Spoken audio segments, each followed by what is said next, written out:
안녕하세요. 하나님의 말씀을 배달합니다. 요기요큐의 이성재 목사입니다. 오늘 묵상할 본문은 창세기 26장 12절부터 22절까지의 말씀인데요. 제가 22절을 봉독하고 함께 묵상하도록 하겠습니다. 창세기 26장 22절입니다. 이삭이 거기서 옮겨 다른 우물을 팠더니 그들이 다투지 아니하였으므로 그 이름을 르호봇이라 하여 이르되 이제 여호와께서 우리를 위하여 넓게 하셨으니 이 땅에서 우리가 번성하리로다 하였더라. 아멘. 오늘 이삭은 어떻게 하나님과 동행하며 어떻게 살았는지 말해주는 본문입니다.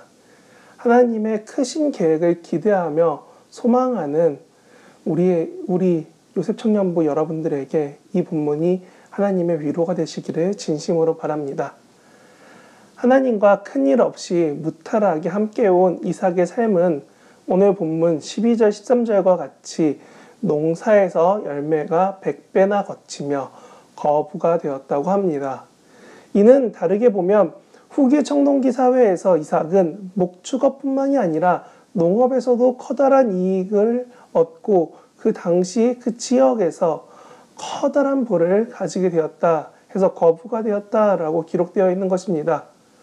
당시 농경사에서 엄청난 부는 지금으로 치면 엄청난 자본과 이에 대한 평가로 포브스 선정 2022년 신흥부자 10인 이런 거에 선정된 표지 모델 이삭 이런 느낌일 것 같습니다. 우리는 이런 갑부 무언가 거부가 된 이삭만 바라볼 때가 있습니다. 마치 아이언맨의 주인공처럼 회사를 키워서 운영하는 갑부가 아니라 아이언맨 슈트를 입고 날아다니며 무언가 능력껏 자기 마음대로 살고 있는 토니 스타크를 바라보는 것처럼 이삭을 자기 마음대로 산 거 아니냐라고 바라볼 때도 있습니다. 그래서인지 함께 살고 있는 사람은 이삭을 괴롭히며 떠나라고 합니다. 당시 농경을 위해 가나안 땅 서부 지역으로 내려온 이삭은 우물이라는 물을 가지고 갈등이 빚어지는 상황에 계속 놓이게 됩니다. 우리가 보기엔 돈도 많고 능력 있는 하나님도 함께 하시는데 그냥 확 쓸어버리지. 이런 마음이 부족한 저라면 너무나 많이 드는데 그런 생각이 그런 마음이 막 저를 붙잡고 흔들게 할 것 같은데 그런데 이삭의 상황은 녹록치 않은 이 상황을 답답해하고 갑갑해하지만 이 지역 내 텃세와 따돌림을 묵묵히 받아냅니다. 마치 선교지에서 선교사님들이 묵묵히 받아내는 것처럼요. 저 당시 수자원인 우물은 지금의 원유처럼 매우 중요한 가치가 있는 자원입니다. 그런데 그것을 파내면 덮어버리고 막아버리기 어려운 상황이면 내쫓아버리는 이삭의 상황은 참 어려운데 그런 이삭은 큰 말 없이 또 장소를 옮겨서 우물을 팝니다. 왜냐하면 물이 필요했으니까요. 이 집은 넓고 볕도 들어오고 참 좋은데 단점이 하나 있어요. 물이 안 나와. 여러분, 새로 집을 구할 때 이런 집에 들어가시겠습니까?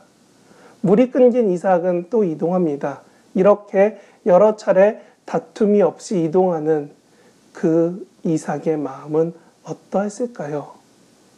파라오 왕, 황제와 같이 아비멜렉도 아마 당시 블레셋 지역의 통치자명으로 보여집니다. 그래서인지 아버지인 아브라함도 아들인 이삭도 같은 호칭인 아비멜렉이라 명하고 있습니다. 그런데 오늘 본문에서만 봐도 아비멜렉이 3차례나 방해를 행하자 결국 이삭은 또 이동하고 마침내 방해가 없는 그곳에 이르러서 이름을 르호봇이라고 합니다. 저는 이런 이삭의 행동 방식을 보며 선한 일을 묵묵히 행하며 그 자리를 지키고 있는 우리의 상황이 떠올랐습니다. 가족이 모두 믿지 않지만 교회 예배를 위해 명절에 가족과 타협하고 있던 청년, 교회 다닌다는 것만으로도 눈치를 받으며 코로나 기간 힘들게 출근하며 직장을 다닌 청년, 가족의 무단한 반대 속에서도 신앙을 위해 기도하며 한 영혼 한 영혼 그들을 전도하려고 힘쓰는 그런 삶. 저는 이런 힘겨운 삶을 살아내는 청년들을 위해, 아니 저도 신앙의 1세대이자 목사이기에 비슷하게 느껴지는 그 같은 마음을 품으며 여러분에게 권합니다. 이삭은 묵묵히 그 자리를 지켰습니다. 이렇게 힘들고 어려운 자리를 묵묵히 지킨 이삭을 보며 저는 이렇게 전하고 싶습니다. 이 모습이 바로 로봇과 같은 변함없는 신앙은 아닐까요? 누군가는 제게 이렇게 말하더군요. 사람은 사람을 속이는데 기계는 입력된 대로 행동한다고요. 우리도 하나님께 입력받은 사랑만 가지고 이삭처럼 묵묵하게 세상에서 사랑으로 살아갈 수 있으시겠습니까? 제가 바라보는 르호봇은 가족의 구원을 위해 몇십 년을 기도하며 겨우 가족이 교회에 나갈 때에 그때 얻는 즐거움 같습니다.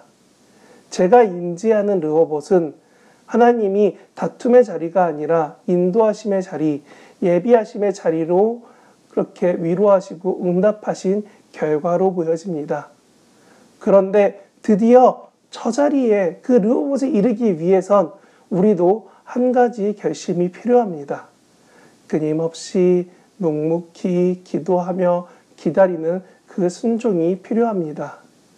이삭은 하나님 앞에서 화려한 이벤트와 기적으로 버무러진 아버지 아브라함과 아들 야곱 사이에 그 사이에 존재하는 슴슴한 평양냉면 같은 신앙을 기록하고 있습니다.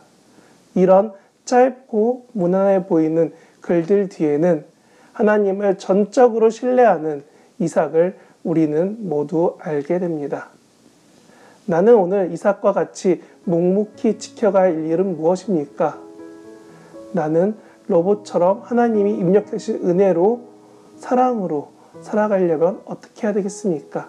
이런 하나님의 도우심을 구하며 하루를 살아내는 저와 여러분 되시길 진심으로 바랍니다. 아멘.